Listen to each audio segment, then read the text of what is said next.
En dan die skriflesing vandag is Johannes 4 vers 1 tot 26. Julle kan julle Bybels oopmaak.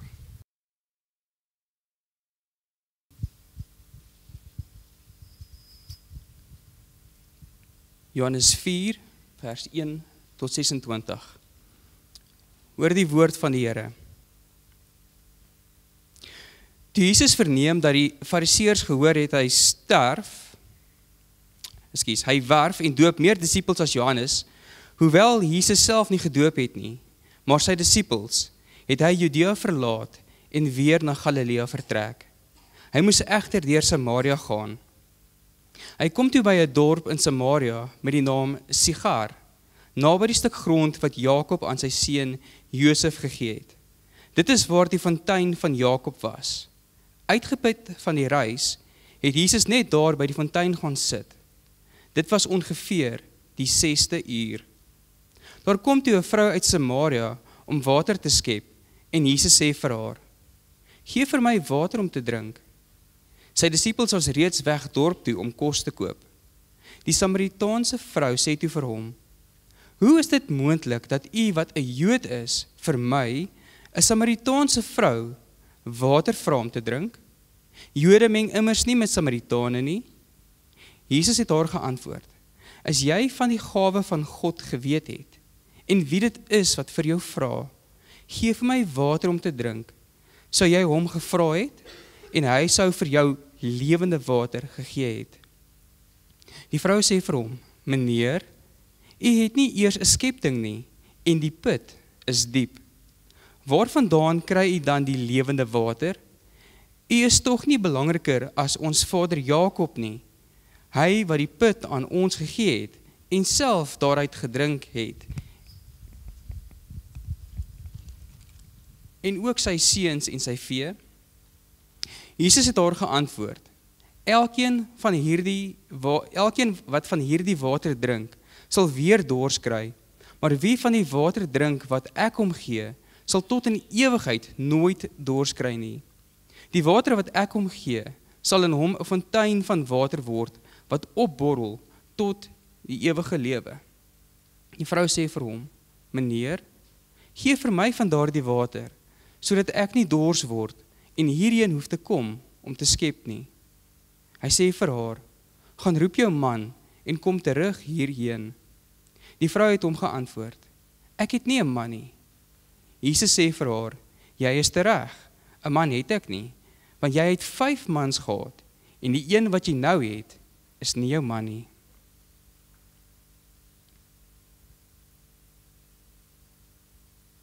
Jy het die waarheid gepraat.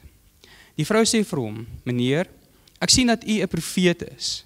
Ons voorvaders het op hierdie berg gaan bid, maar julle sê, Jerusalem is die plek waar aanbid moet word." Jesus sê vir haar, "Vrou, glo my, daar kom 'n tyd dat julle die Vader nog op hierdie berg, nog in Jerusalem sal aanbid. Julle aanbid dit wat julle nie verstaan nie. Ons aanbid dit wat ons verstaan, want die verlossing kom uit die Jode. Daar kom egter 'n tyd, en dit is nou, dat die ware aanbidders die Vader in gees en waarheid sal aanbid, want die Vader wil juist sulke aanbidders hê. God is gees, en wie hom aanbid, moet in gees en waarheid aanbid." Die vrou sê vir hom, "Ek weet die Messias kom wat Christus genoem word. Wanneer hy kom, sal hy alles aan ons bekend maak." Jesus sê vir haar, "Ek is die een wat met jou praat." Tot sover. Amen.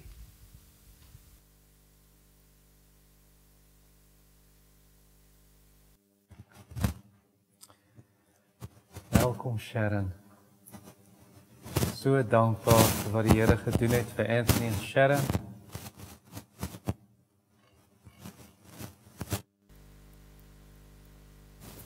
Ek dink dit was my baadjie. Okay.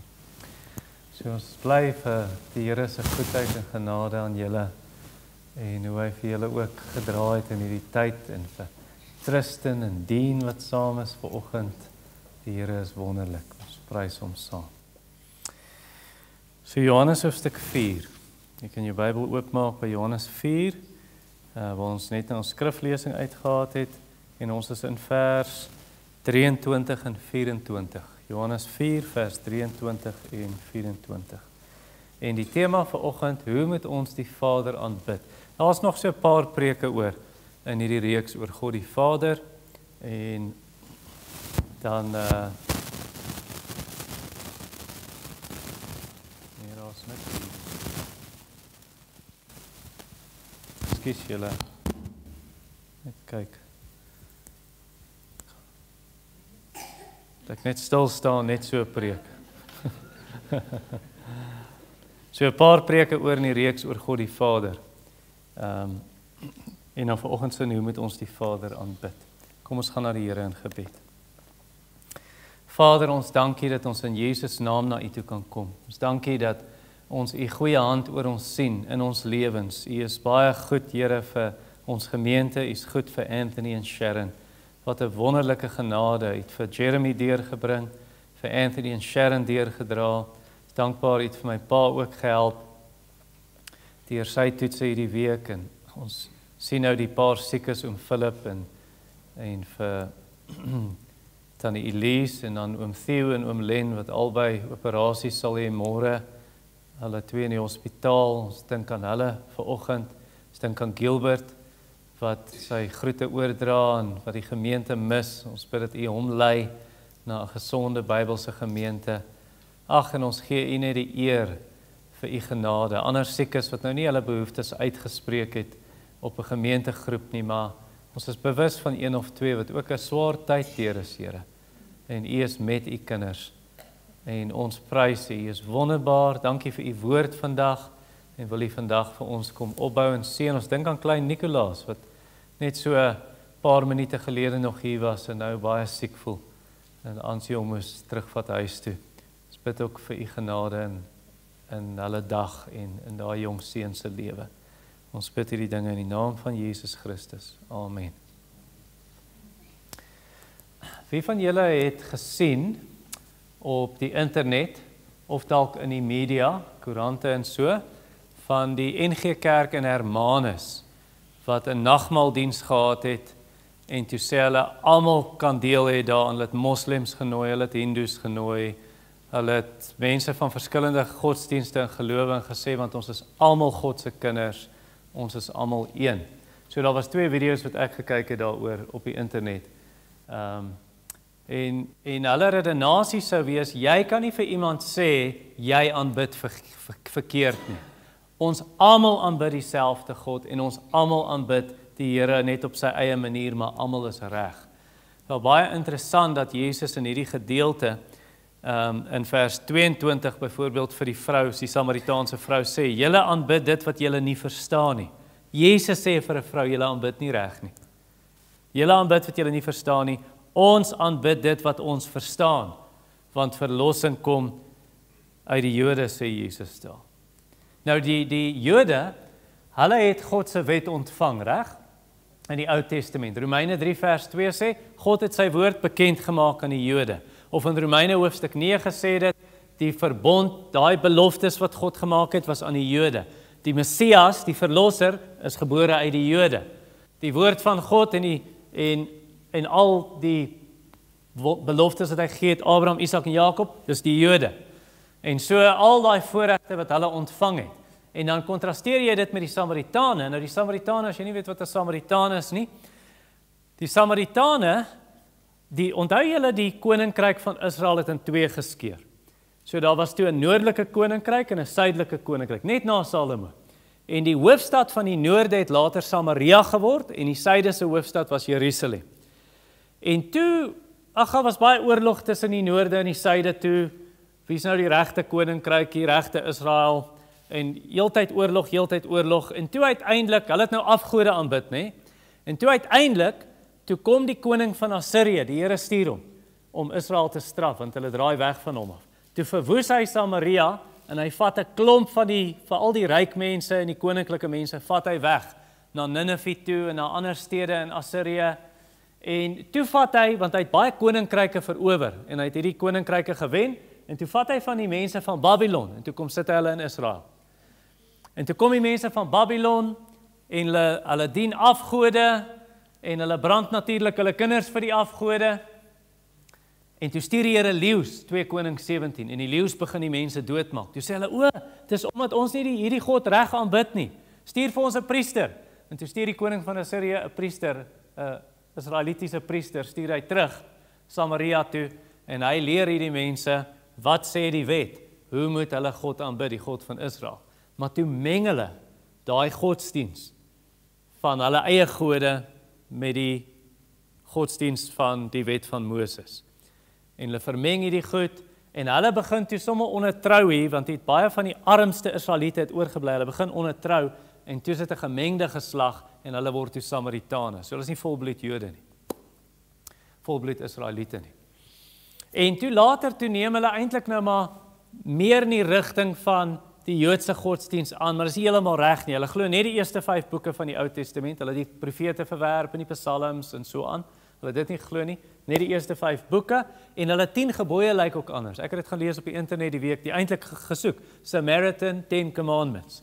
En so hulle het byvoorbeeld die eerste 2 gebooie het hulle saamgevoeg, en hulle split die goed snaaks op, en die laaste gebod, die 10de gebod, in ons Bybel sê jy mag nie jou naaste se goed begeer nie, sy vrou of sy huis, of sy slaaf of slavin, of sy bees of sy donkie en so aan.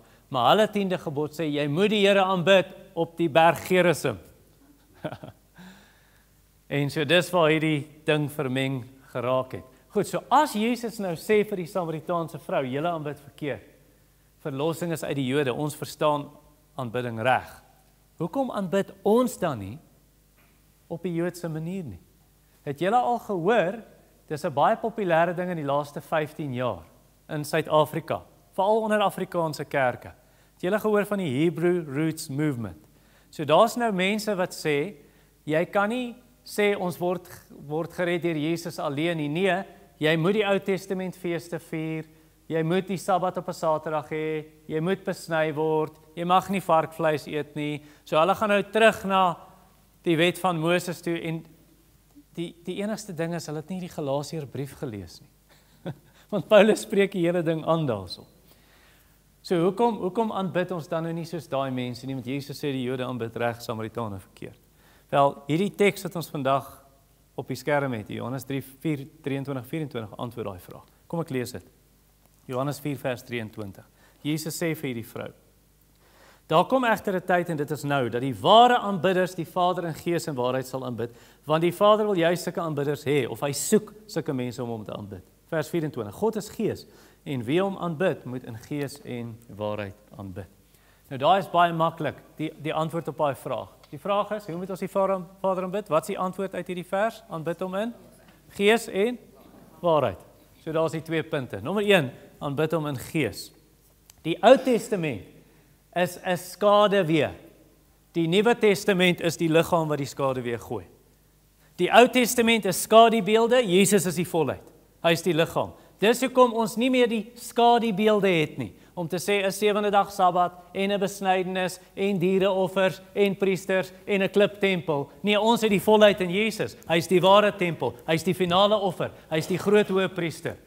Hy is die een wat die hart besny. Hy is die een wat die ware rus gebring het, nie net op 'n Saterdag 1 keer 'n week nie. Kyk gou in Kolossense, maar moenie jou plek verloor in Johannes nie asseblief. Kolossense hoofstuk 2. Filippense, Kolossense. Hoofstuk 2 vers 16 en 17.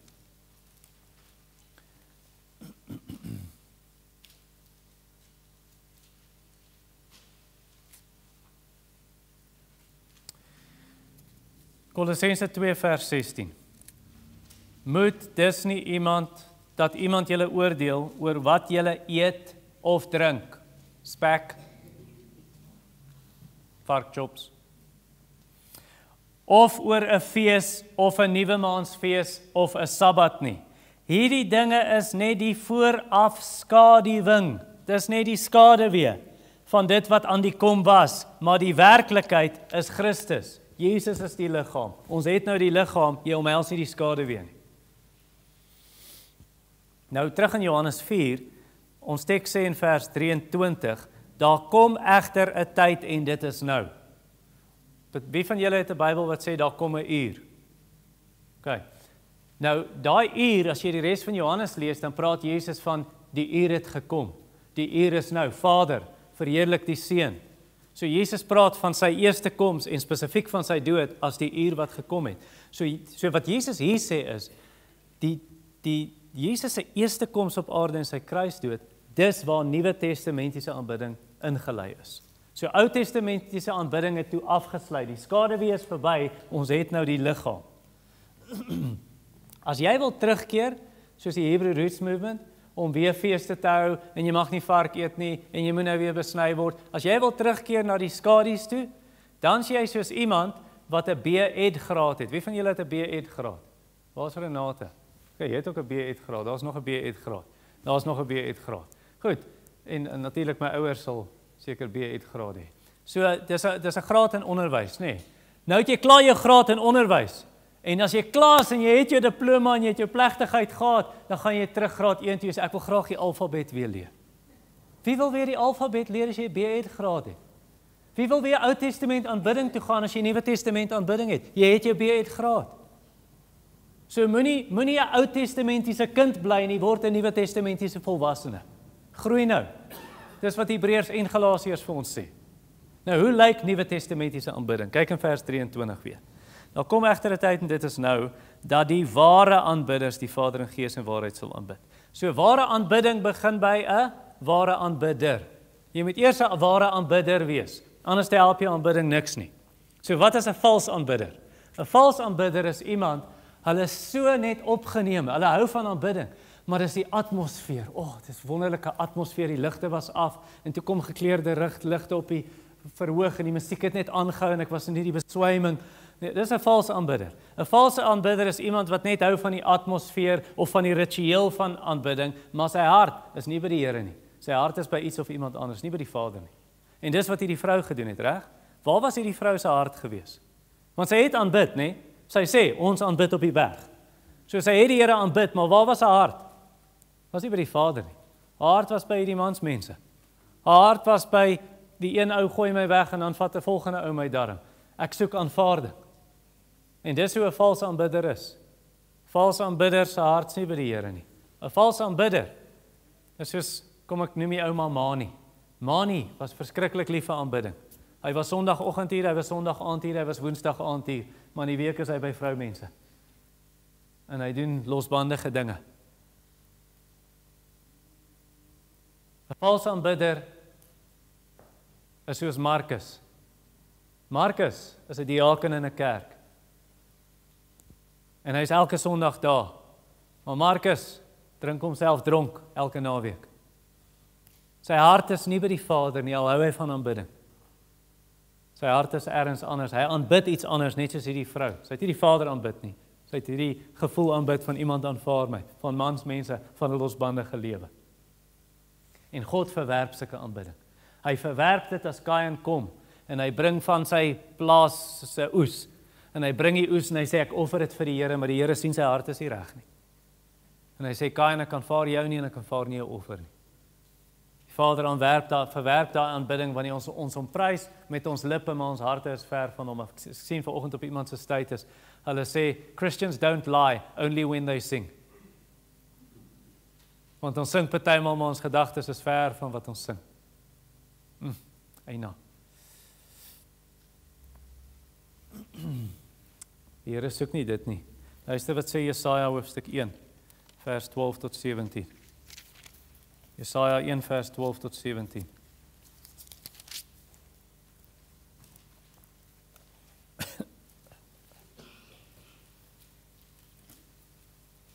Hier is wat die Here sê van Israel se aanbidding.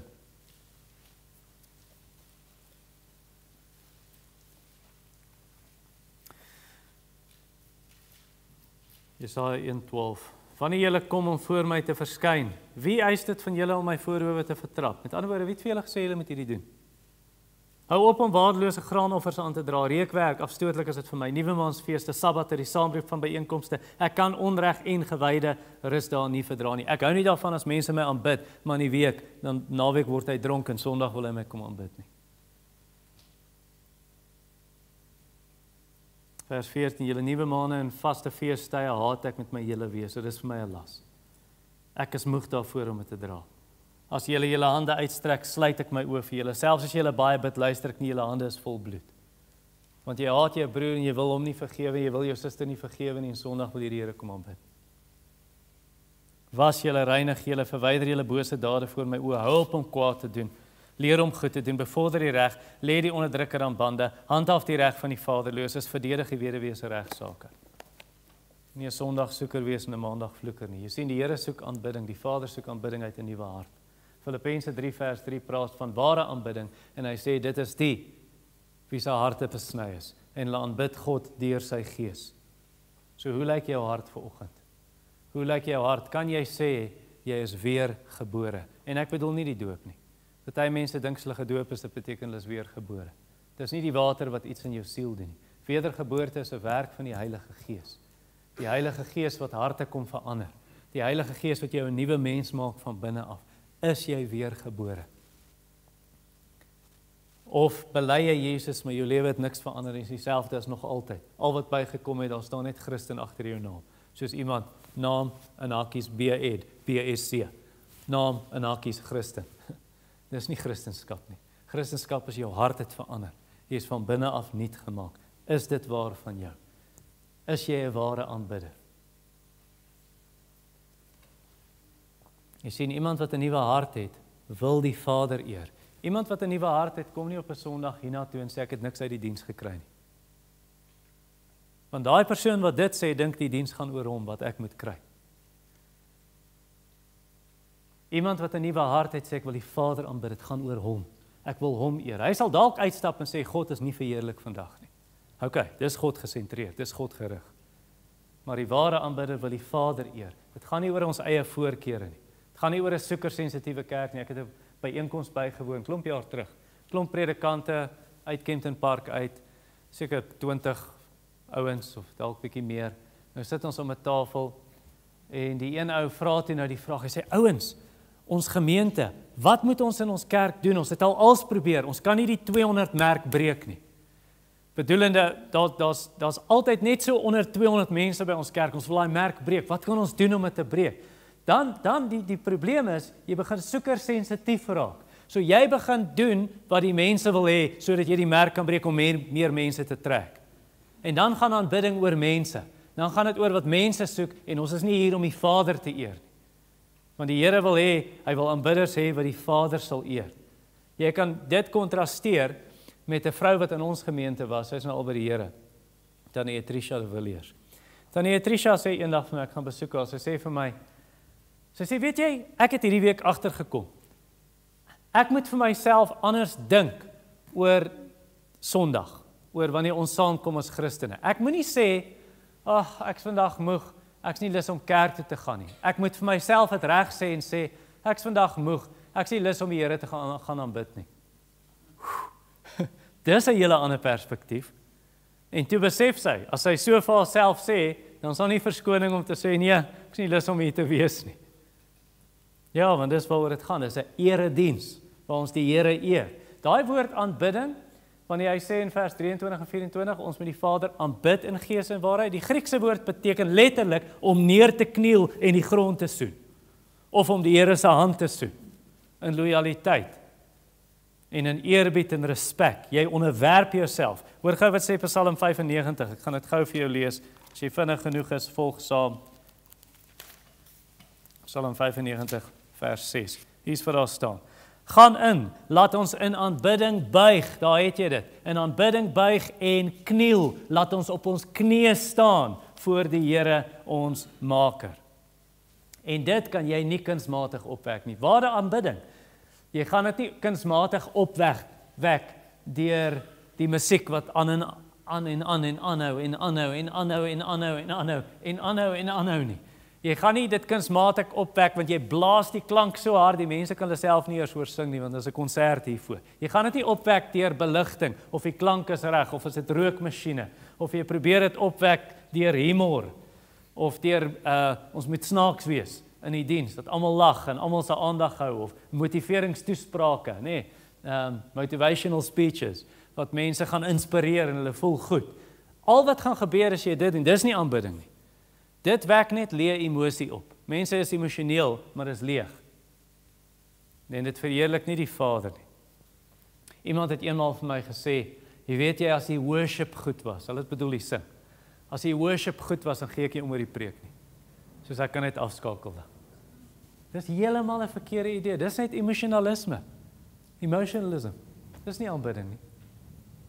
Augustinus het gesê, hy het so 400 na Christus geleef, hy het gesê, wanneer ons sing, en ek vind dat my hart, my emosie meer beweeg word, deur die musiek, as deur die woorde wat ek sing, dan het ek krimineel teen God gesondig, dan sal ek liewer nie wil sing nie. Die Vader soek aanbidding, soos vers 23 en 24. Daar kom egter 'n tyd, en dit is nou, dat die ware aanbidders die Vader in gees en waarheid sal aanbid, van die Vader wil juist sulke aanbidders sê, God is gees, wie hom aanbid moet in gees en waarheid aanbid. Nou wat beteken daai as hy sê, ons moet God in gees aanbid? Is gees 'n hoofletter of 'n kleinletter in jou Bybel? Hoofletter? Het iemand 'n kleinletter? Kleinletter? Ok, die Grieks het nie 'n hoof of 'n kleinletter om te sê as dit die Heilige Gees of jou Gees nie, want alles is hoofletters in die Griekse manuskripte. So nou moet ons besluit, praat Jesus hier van jy moet hom in jou gees aanbid, of bedoel hy die Heilige Gees moet in jou werk om die Vader reg te aanbid? Wat een is dit? Ja, al twee. So dis die Gees wat in jou gees kom werk, en jy aanbid God uit 'n nuwe hart uit. En dis Filippense 3 vers 3 weer, waar Paulus sê in Filippense 3 vers 3, dis hoe ons die Here moet aanbid. Ek sommer dit net vir jou lees.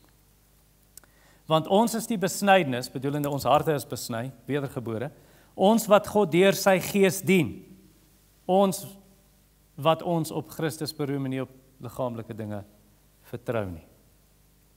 So Nuwe Testamentiese aanbidding, dis baie eenvoudig. Dis nie gekompliseerd nie, dis nie allerlei rituele nie, dis innerlik, dis in die hart. Dis innerlike aanbidding, is eenvoudige aanbidding, very simple, en dit is nie uiterlik nie. So die Ou Testament, al daai skadubeelde, dit was baie rituele gewees. So jy het 'n altaar, en jy slag diere, en die priester het 'n uniform aan, en die uniform moet so lyk, en daar's 'n kliptempel of daar's 'n tent opgeslaan en hy mag net in hierdie deel van die tent gaan en dan een keer 'n jaar mag hy net in die allerheiligste ingaan en daar word wierook gebrand en daar word lampe aangesteek en daar word brode gebak en ons is nie daar nie. Dis uiterlike aanbidding, dit was die skadubeelde, ons het nou die volheid in Jesus. So ons aanbid nie volgens die wet van Moses nie. Ken jy 'n kerk wat volgens die wet van Moses aanbid? Al daai goed wat ek nou genoem het. Die Rooms-Katolieke kerk, daar's priesters, en hulle dra uniforms, en hulle het 'n altaar, en hulle sê daar word 'n offer gebring op die altaar, want Christus word oor en oor geoffer volgens hulle, en daar is sekere kosse, en daar's lent, en hierdie 40 dae, en dan moet jy nie vleis eet nie, en daar's al hierdie rituele, en hulle brand wierook, en hulle brand kerse, dis alles, hulle gaan terug na die skadu's toe. Ons het die Nuwe Testament. Ek dink, ons moet vir onsself sê, tegnologie in ons aanbidding, en die klank, en die opnames, en kore, en instrumente, en ons mooi klere wat ons aantrek, en kerkgeboue, en blomme in die kerk, en die versierings teen die mure, en hoe ons alles afwerk en afrond, en kinderkerk, en sondagskool, en ons begroting, en al die tierlantuintjies is nie naasten by so belangrik soos vir die Vader as wat ons dink nie. Dis glad nie so belangrik nie, die Vader soek jou en my hart. Die Vader wil hê ons met hom in gees aanbid, uit die hart uit. As ons hart nie in die saak is nie, dan maak dit nie saak hoe lewendig ons aanbidding is nie. Dis nie aanneemlik vir die Vader nie. 'n Ou het eenmaal vir my 'n video gestuur. Hy het gesê ons kerk is dood. Ons verstaan, hy het vir my gesê jy verstaan niks van die Heilige Gees nie, is duidelik. Want hy stuur hy vir my die video wat almal lekker sing. En is okay. As hulle wil hande klap is okay. Maar toe sê hy vir my, nou sê jy vir my, is daai mense met die Gees vervul of wat? Sê ek weet nie, ek kan nie hulle harte sien. Die feit dat dit uiterlik is en hulle lyk jolig en klap hulle hand, sê nie vir my hulle is gevul met die Gees nie. Want gister, toe die rugby game anders, toe doen hulle ook dit. Hulle was nie gevul met die Gees nie. Ook met spirits.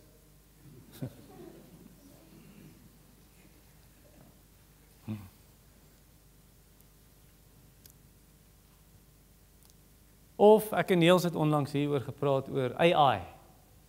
Dis die nuwe ding, ChatGPT. En so jy kan nou op ChatGPT, vir die ou mense wat nie weet wat dit is nie, AI is 'n stad wat deur Josua verwoes is.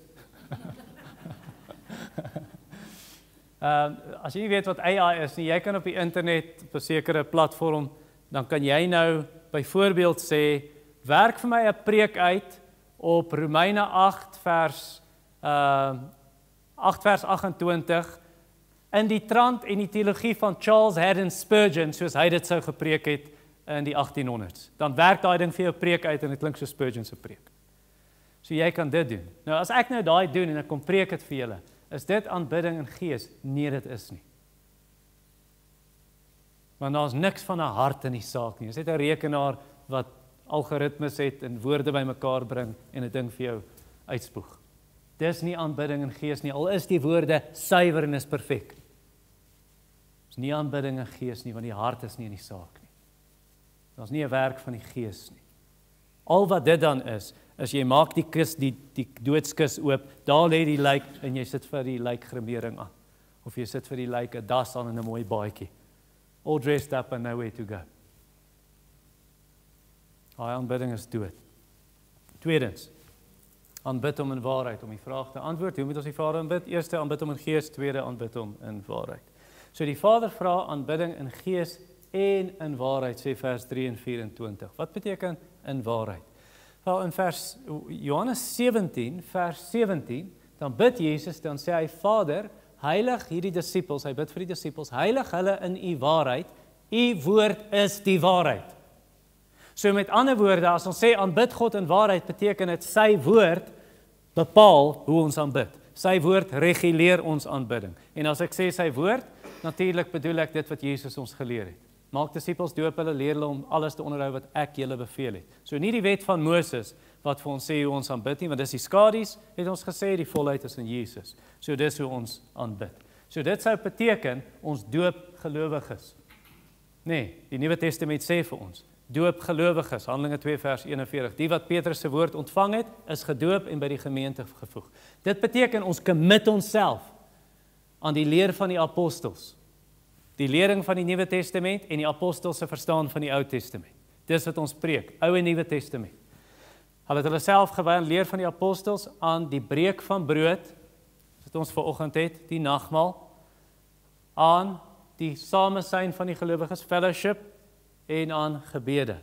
Dis wat ons doen as ons saamkom. 1 Korintiërs 12, ons gebruik ons gawes. 2 Korintiërs 8, ons dra finansiëel by om arm gelowiges te ondersteun en sendingwerk te ondersteun. Wanneer ons saamkom, 1 Timoteus 4 vers 13, totdat ek kom, Timoteus, met jouself toewy aan voorlesing, prediking en lering. Dis wat ons doen as ons saamkom. Wat ons doen as ons saamkom, is ons gebruik ons gawes om te sing.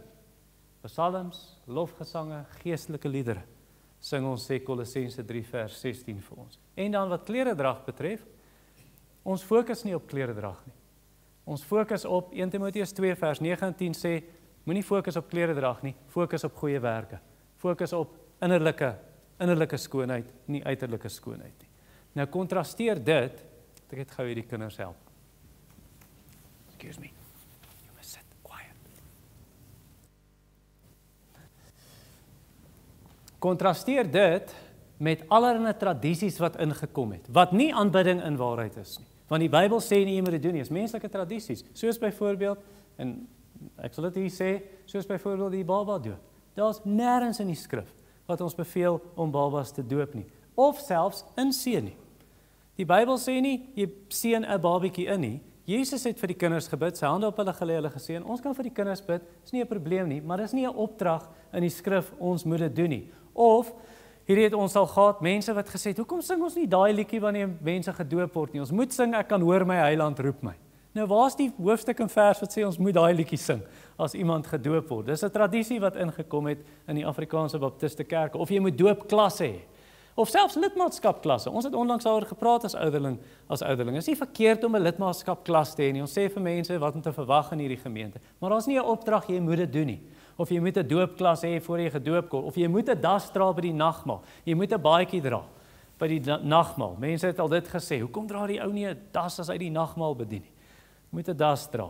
Dis maar tradisies van mense wat ingekom het. Lank terug toe die 'n vrou, sy het hier gewerk in Johannesburg, sy het vir 'n paar maande ons gemeente besoek. En sy het dit my toe nou baie kwaadlik geneem, want hoekom het ek nie die 10 gebooie voorgelees in die erediens nie? Dit is 'n tradisie van mense wat ingekom het. Waar sê dit ons moet die 10 gebooie lees in elke erediens? Tradisies van mense. Of jy moet die apostoliese geloofsbelijdenis opsê in elke erediens. Of die dominee moet by die deur staan. As die ou gepreek het, na die tyd hy moet by die deur staan. Iemand het vir my gesê, jare terug ook, soos, hoekom staan jy nie by die deur nie? Jy moet by die deur staan en die mense groet, as die diens nou klaar is. Of die titels wat ons begin gee het, pastoor en dominee, titels wat ingekom het. Jesus het in Matteus 23 gesê, moenie titels soek nie.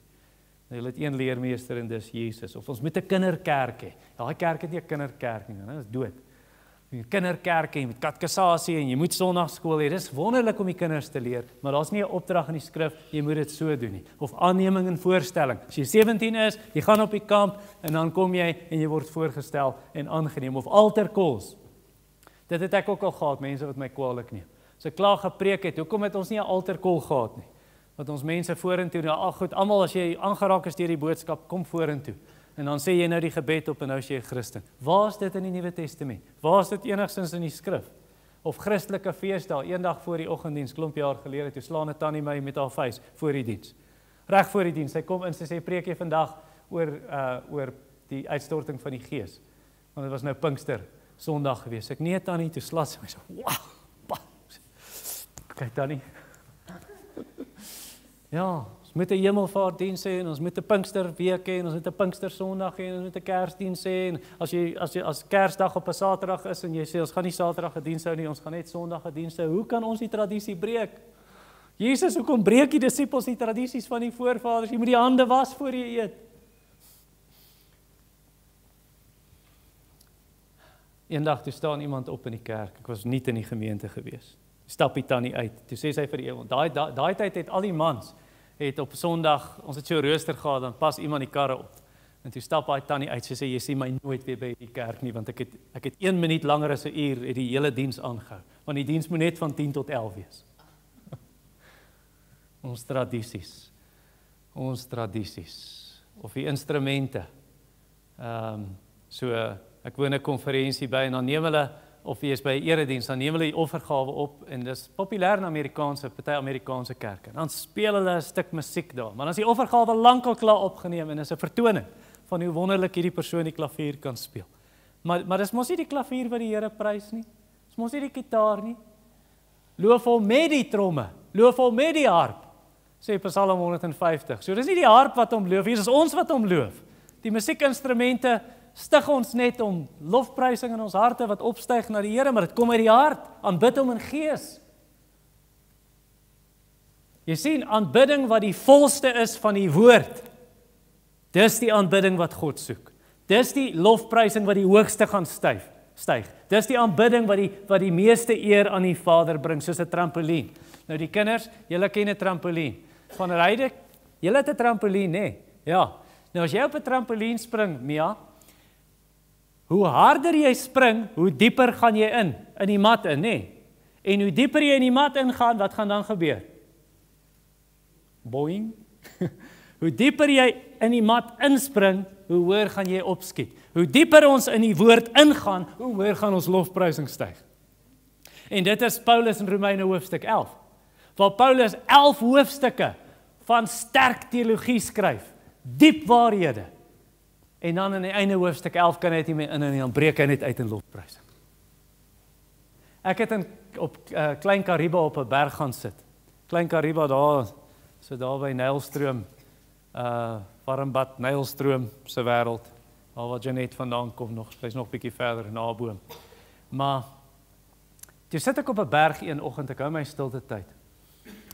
En ek dink net oor, ek sit so en kyk hoe die son opkom. En ek dink, God is gees. Wat beteken dit?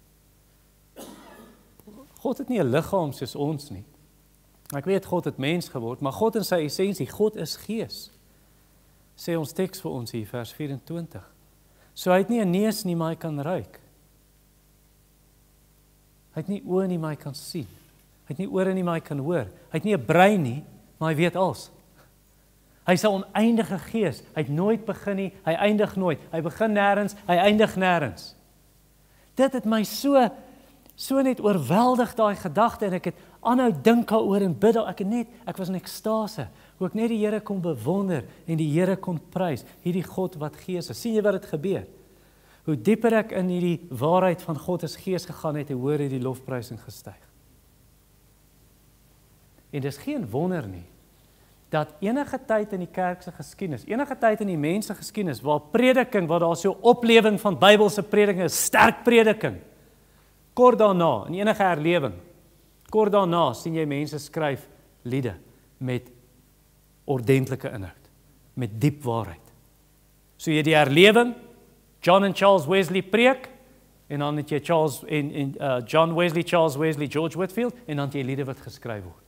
Jy het 'n oplewing van Bybelse prediking, ons het dit oral op YouTube nou, nee, Woudie Backham, wat onlangs oorlede is, en MacArthur, en R.C. Sproul, en Paul Washer, en dan nie lank daarna nie, dan het jy Keith Getty, en dan het jy Stuart Townend, en dan word wonderlike waarheid geskryf, wat ons kan sing. Ons het een gesing vanoggend van hulle. Dis maar Psalm 119.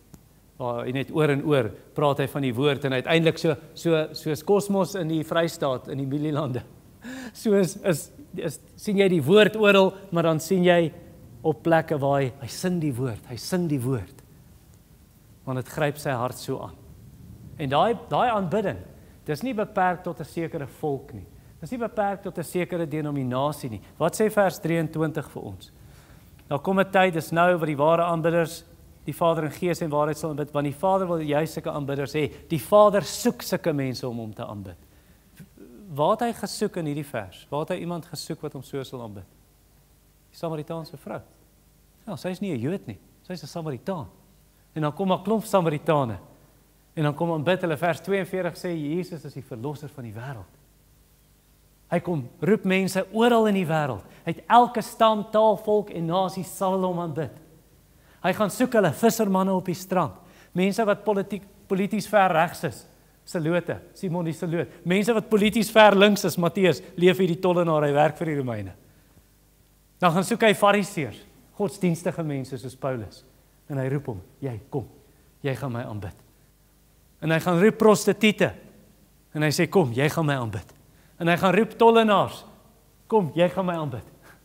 En hy roep sondaars van elke kleur en soort, en van elke land, en hy sê, ek wil hierdie mense moet my aanbid. Nou ek wil jou vanoggend vra ter afsluiting, is jy so iemand?